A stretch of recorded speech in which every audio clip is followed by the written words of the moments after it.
So I've been working here for 9 years now, and in that time I've seen the building just disintegrate and fall apart more and more. It started out with a few leaks and maybe one window that couldn't open because it had fallen apart or the frame was rotting, and it's just steadily got worse and worse. Only the other week we had a storm and another leak turned up in the corridor, and the children are walking around buckets, they're having to dodge wet floor signs.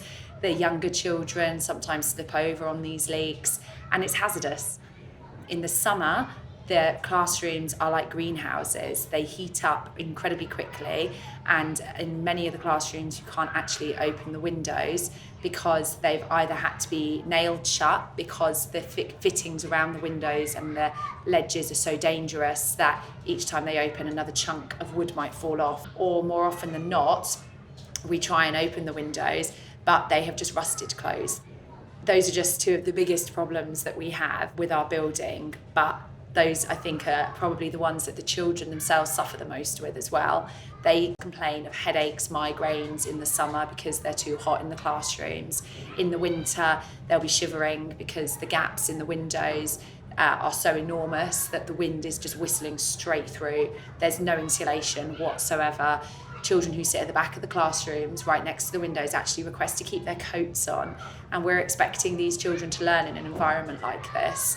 It's just not manageable in any way at all, and it's just got to the situation now where the building is quite literally falling down around us, and we cannot continue like this trying to teach these children and give them an effective education.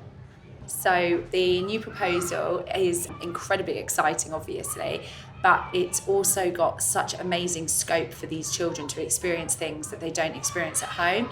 So our children, our pupils here, are from the highest deprivation in the country. They live in quite a lot of poverty. We quite often have 3-4 generations under one roof.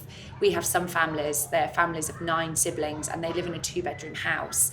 And the new building has got such opportunity for these children to experience the space, the awe and wonder that they just don't get in their home situation. One example of this is the designated science DT area that is attached to the kitchen, so we can actually take the children out and give them a real specialist lesson with proper specialist equipment in a different setting to their classroom.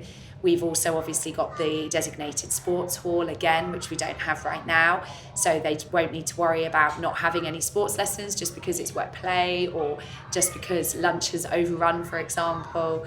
The atrium space as well is going to be really impressive with all of the wood, all of the natural light coming in. We've got breakout areas for the children to just hide up with a book in a corner if they want a quiet time. And again, it's small things like that quiet time, which we might take for granted, but our families, they can't find that in their own homes.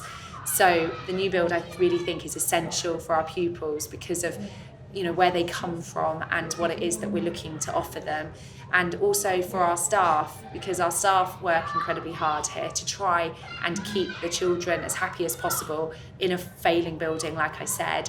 And I think the staff themselves would really appreciate being valued and having that opportunity to really showcase their teaching skills in a state-of-the-art facility that they can use to the best of their abilities as well to ensure our children have the best education.